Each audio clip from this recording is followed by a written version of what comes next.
거짓말하는 자들은 우파 아닙니다. 거짓말하는 자들은 우파 아니에요.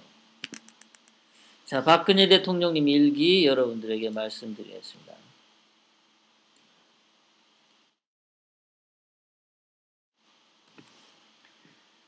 정의를 이루기 위해 맺어진 인간관계의 힘. 1992년 12월 7일에 하신 말씀입니다.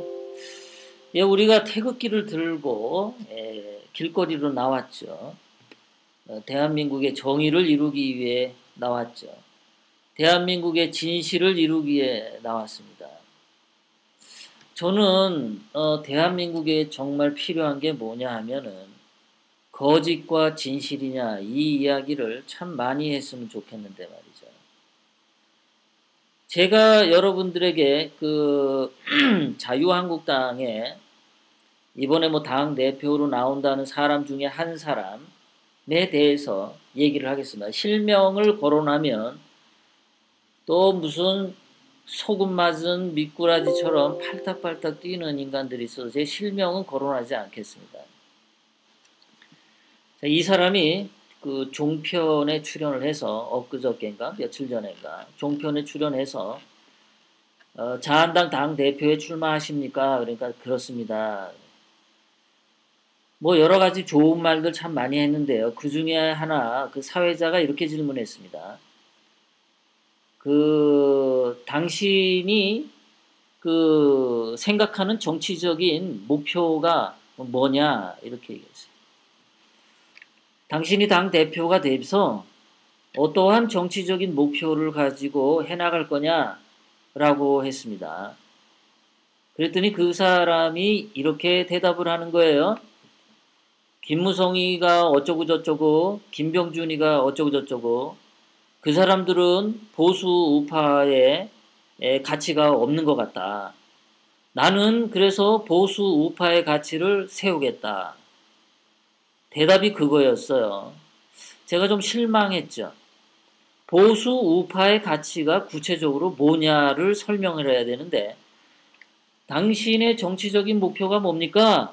김병준을 한참 비판해요. 김무성도 한참 비판해요. 맨 마지막에 나는 그 사람들은 우파 가치가 없어서 나는 우파 가치를 만들겠습니다. 도대체 그 우파 가치가 뭐냐고. 네.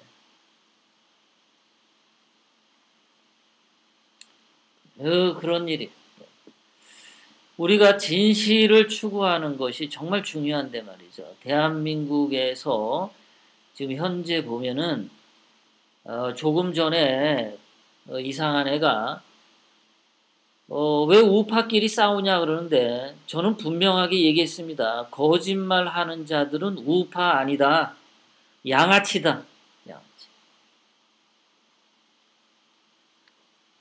거짓말하는 자들은 특히 국민과 국가를 상대로 공공의 사람들 앞에서 거짓말을 하는 것은 우파 아니다. 양아치다. 사기꾼이다. 저는 분명하게 그렇게 얘기 드리겠습니다.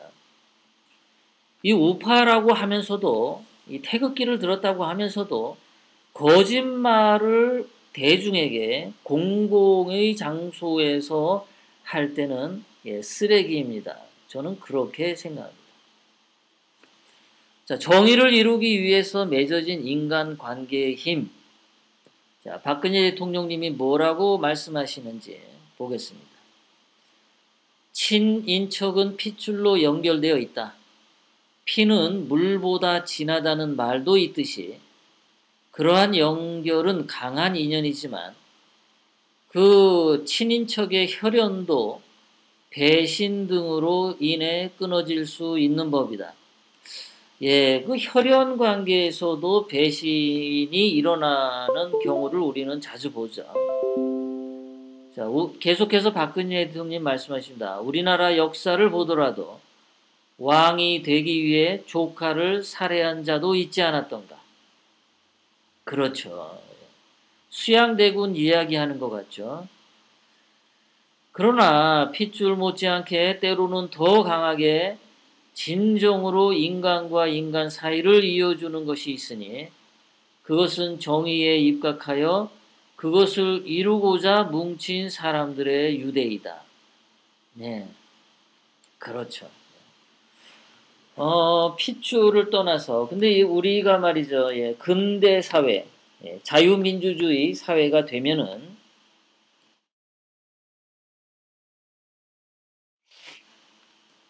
자유민주주의 사회가 되면 핏줄보다는 이런 인간과 인간, 개인과 개인이죠. 피가 섞이지 않은 개인과 개인 사이에 유대가 이루어지는데 그것은 정의와 진실에 입각하여서 뭉쳐진 사람들이 있다라는 거죠. 이 근대적인 사람, 그러니까 예전에 조선 시대적인 사고 방식을 가진 사람들은 핏줄에 강합니다. 예를 들어서 이런 겁니다. 자, 자기 집에 뭐 형제나 친인척이 있어요. 아주 가까운 핏줄인데 도둑질을 했습니다. 그러면 조선시대 때는 감춰줍니다. 핏줄이 강하기 때문에 도둑질한 것을 덮어줍니다. 사회에 대한 윤리보다는 그 가족과 가문에 대한 윤리가 더 강하기 때문에 가족 내에서 덮어주고 관가에 고발을 하지 않습니다. 자, 그런데 이런 근대 사회가 되면 서양의 근대 사회에서는 그 가족이라도 범죄를 저지르면 고발을 하지는 않아도 가서 자수하도록 법에 자수하도록 권유를 합니다. 가족이기 때문에 핏줄이기 때문에 덮어주지 않습니다. 그것이 이제 사회가 근대적인 사회가 되었냐 아니면 전 근대적인 조선 시대적인 사고방식을 가졌느냐에 따라서 달라지죠. 그래서 개인과 개인이 건강한 개인으로 서로 만나서 유대관계를 가질 수 있다. 사회 정의를 위해서. 태극기를 들고 온 사람들이 그렇죠. 자, 그 다음에 계속해서 박근혜 대통령님 말씀하시다. 그렇기에 더욱 이러한 경우 올바름을 잃었을 때는 그 강했던 연결이 하루아침에 물거품이 될 수밖에 없다. 그렇죠. 올바름을 잃으면 개인과 개인이 사회에서 만난 유대가 끊어집니다. 끊어져. 왜냐하면 올바름을 잃었기 때문에 하루아침에 물거품이 될 수밖에 없죠. 우리들은 이런 거 많이 봤죠. 우리 박근혜 대통령님에 대해서도 박근혜 대통령님에게서 장관 임명을 받고 국무총리 임명도 받고 뭐 그런 사람들이 많이 있었죠. 그런데 그 사람들이 법을 지키는 것을 우선시한 것이 아니라 법치주의를 존중하는 입장에서 그 당시 박근혜 대통령이 탄핵 그 시대 때 법의 원칙에서 박근혜 대통령님 탄핵 과정을 처리하는 것은 없고 촛불 들고 때를 부리고 난동을 부리고 또 뭐 장관하고 뭐 좌빨들하고 누구하고 테니스를 같이 쳤다든가 또는 뭐 좌빨들하고 고등학교 동기 동창이라든가 이런 개개인의 사사로운 인연과 친목 관계에 의해서 대한민국 법치가 완전히 무너졌던 적이 있습니다. 올바름을 잃은 거죠. 대한민국이란 사회가 법치주의라고 하는 헌법이라고 하는 것을 만들어 놓아 두고서도 그 법을 운영하는 법관들이나 그 법을 전문으로 하는 사람들이 법에 입각해서 박근혜 대통령님의 탄핵 과정을 한 것이 아니라 사사로운 개인의 인연에 의해서 완전히 조선시대적인 그 사고 수준으로 탄핵에 끌어갔죠. 이명박과 테니스를 같이 쳤다든가 노회찬이나 이종걸이랑 고등학교 동기 동창이라든가 이런 인연들이 있으면 법치주의고 나발이고 눈을 감게 되는 거죠. 그래서 촛불도 국민이다라는 그런 소리가 나오는 거예요. 법률을 전문으로 한 사람들조차 법정신으로 공무원 생활을 하지 않는 겁니다. 단지 사법고시 패스하기 위해서 그 다음에 판사나 검사가 돼서는 월급 받아서 먹기 위해서 법을 전문으로 한 거지 법정신 그것을 지키겠다고 사법고시 합격하고 그런 게 아닌 것 같다 이런 거죠. 그런 것들이 다 올바름을 잃은 거죠.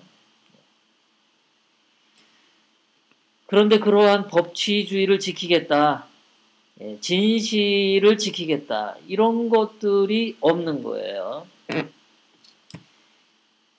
지난번에 여러 가지 사건들 노래 가지고 사건이 터졌을 때도 보면은 무수히 많은 거짓말들이 나왔죠.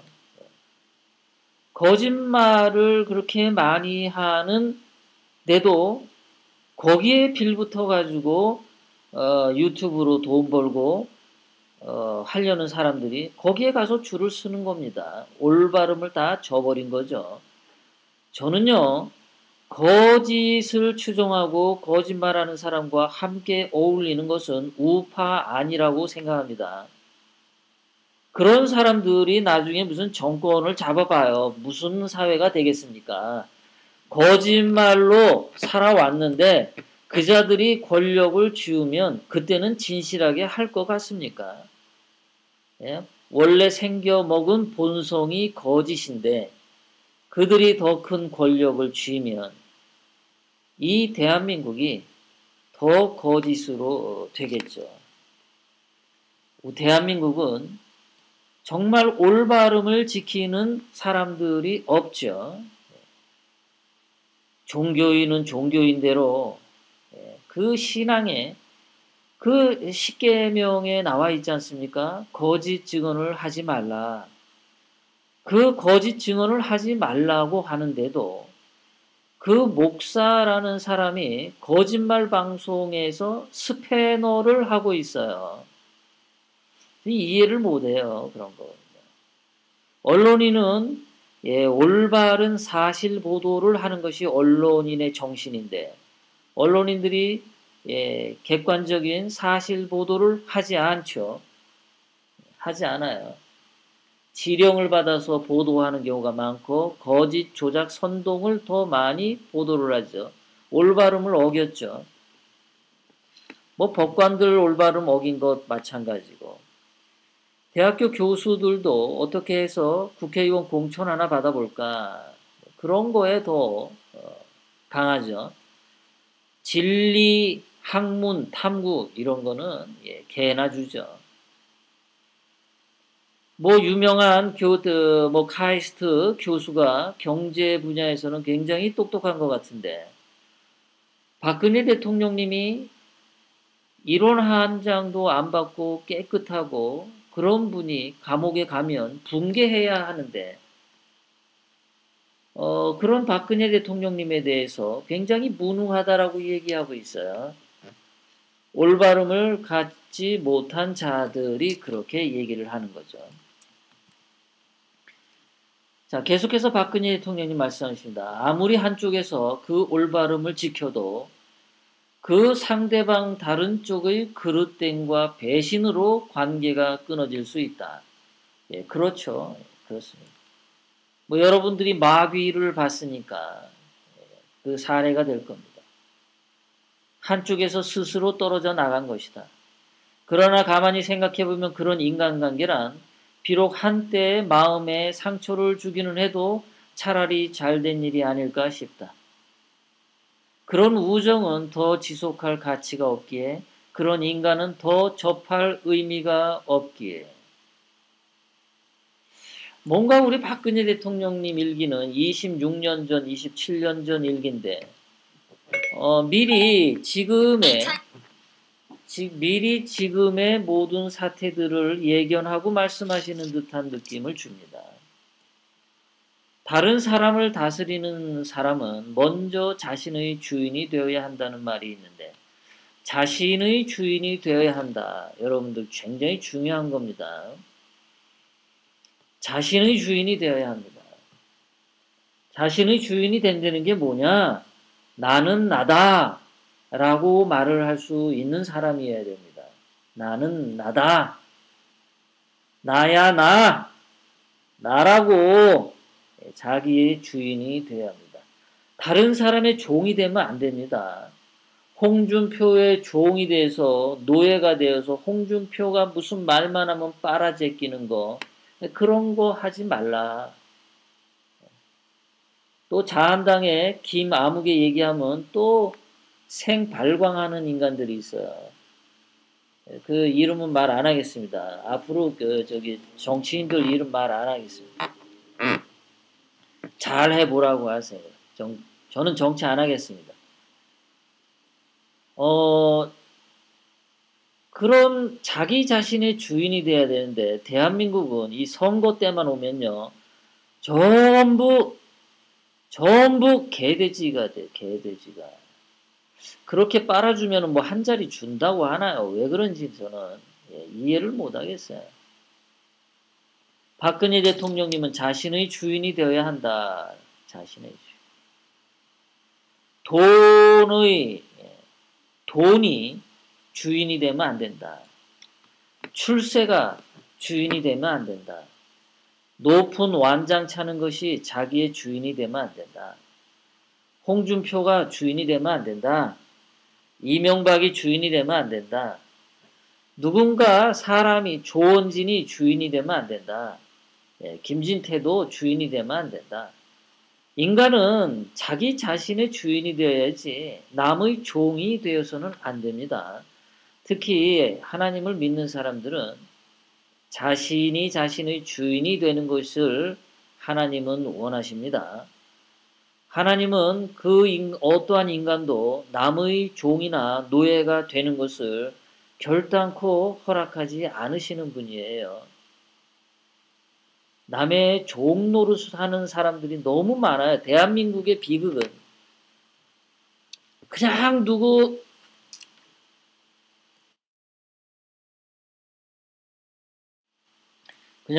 뒷공문이 쫓아다니면서 그냥 빠순이 빠돌이 하면은 뭐가 되는 줄 아는데 그런 거 아닙니다. 대한민국이란 나라가 그냥 맨날 그 수준으로 가는 거예요. 1980년 지금부터 39년 전, 거의 40년 전이네요. 김종필, 김대중, 김영삼이 나와서 서로 상김씨가 자기가 되겠다고 뭘 했어요. 김영삼을 추종하던 사람, 김대중을 추종하는 사람, 김종필 추종하는 사람. 그렇게들 물고 빨아가지고 김종필, 김영삼, 김대중이가 대한민국 어떻게 만들어냈습니까? 다 대한민국 말아먹었죠. 다 대한민국 말아먹었어요. 인물이 안 되면 차라리 대통령을 안 세우는 게 나을 수도 있습니다.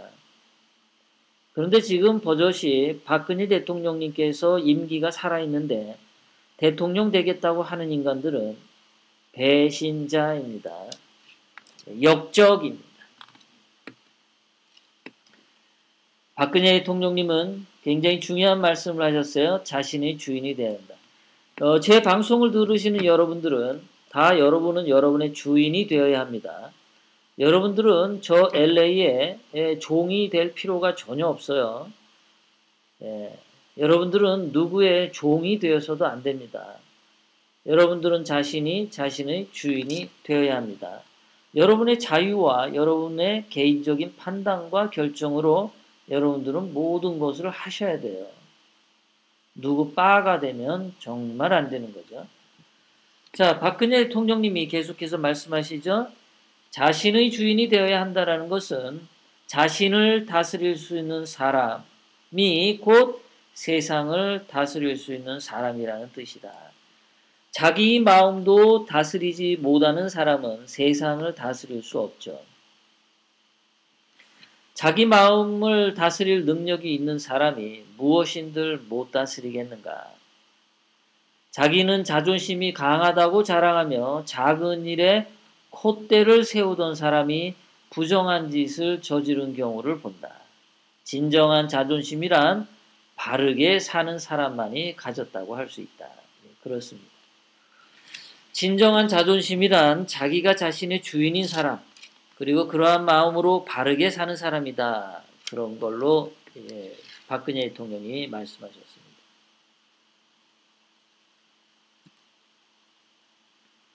예.